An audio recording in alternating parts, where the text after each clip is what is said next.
I briefly describe 4 communication styles, and I give examples of each one.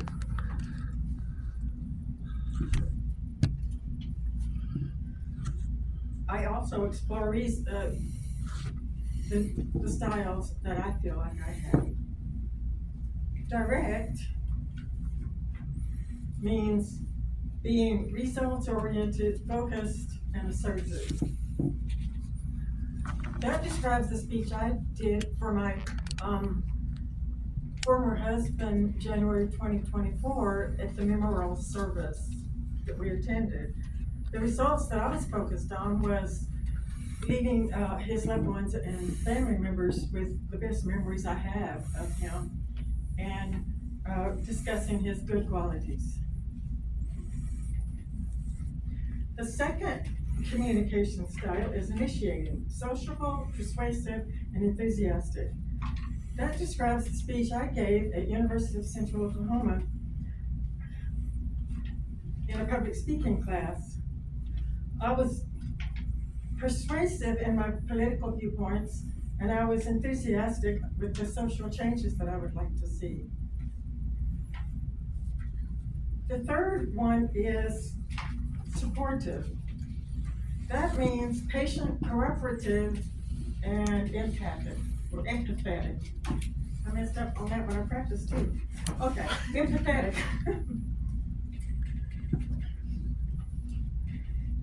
That describes a speech I gave for a women's group called WE, Women of Encouragement. My daughter and I attended that group on a regular basis at Gordell's bookstore. The leader of the group, named Barbara, she asked 9 of us to do a speech about the fruits of the Spirit based upon the Bible. She assigned me the topic of long-suffering. I was very passionate about women's issues at that time, so I could not turn down a good opportunity like that. I was on stage, and my daughter, 13-year-old daughter, was in the audience laughing. She was just laughing at me, just like that. And well, she laughs when she gets nervous. But even if the audience didn't notice how nervous I was, my daughter noticed, and she was laughing at me. So I hope I taught her to feel the fear and do it anyway. That's a good lesson she could have learned. The next one is, the fourth speaking style is analytical. It's precise, disciplined, and detail-oriented. I feel like I have a desire to be precise. I have been told by many people that I'm detail-oriented, and that's a good thing. I don't remember the details of the compliments, though. This speech I'm doing now can be considered analytical. I like to paint pictures with my words. I like to knit theories together with inspiration and insight. I like to make people smile and laugh and think deeply about the concepts of life and experiences. I became interested in writing in the 7th grade when my sister Sheila was always carrying around tablets and writing in them like they were journals. And I thought, what a novel idea. You can use your school tablets to write in. And after that, I was writing in my tablet so much in school that I didn't know what the teachers were saying. I became fascinated with poetry writing when English composition class, we was dissecting a poem called Poemectomy. I Googled that. I don't even know if it still exists. Jesus, it's just in the 70s. The name of the poem was Poemectomy, and around that time I was learning that ectomy means removal. So I could identify with this young girl who needed poems removed from her mind. She was always thinking in prose, and she was fascinated with a leaf on the pond or a twig on the ground. And that's when I developed a love of poetry, and I was always wanting to write my ideas down. In conclusion, I find that I am cooperative and empathetic, precise and detail-oriented.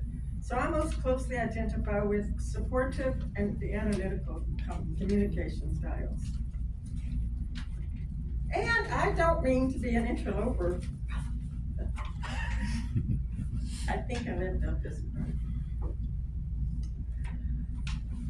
I am often told that I'm a good storyteller. I like hearing stories, especially with a hint of humor, and sharing life's lessons learned. I admire people who disclose information about themselves, especially in ways that make us laugh and learn from their experiences.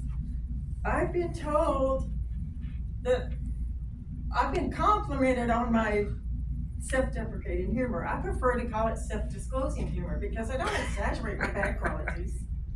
I just share the humor about my characteristics and experiences that are funny.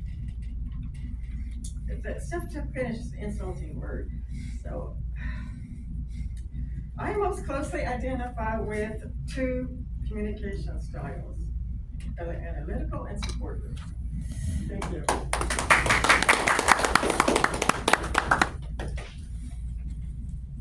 Thank you so much for that speech, Donna.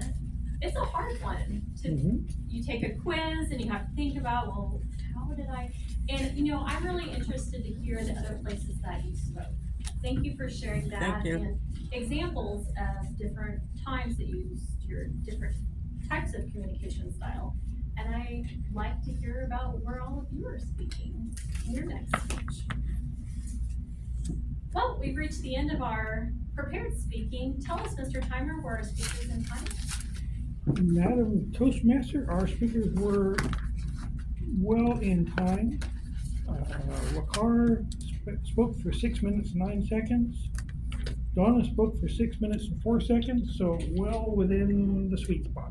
All right, fantastic. Well, let's take a moment, write a note to Donna, tell her about the good job that she did, if you have any tips or pointers for her, or if you want her to come and speak somewhere for you, send her a note and let her know.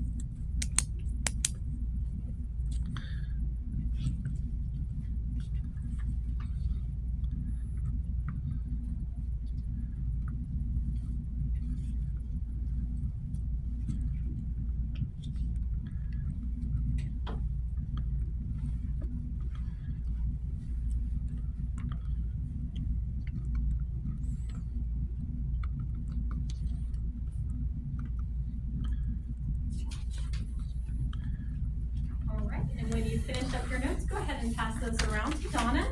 And we are going to move on to the next part of our meeting, our table topics master, Lord Jack Gordon. Come on up. Let's give him a round of applause.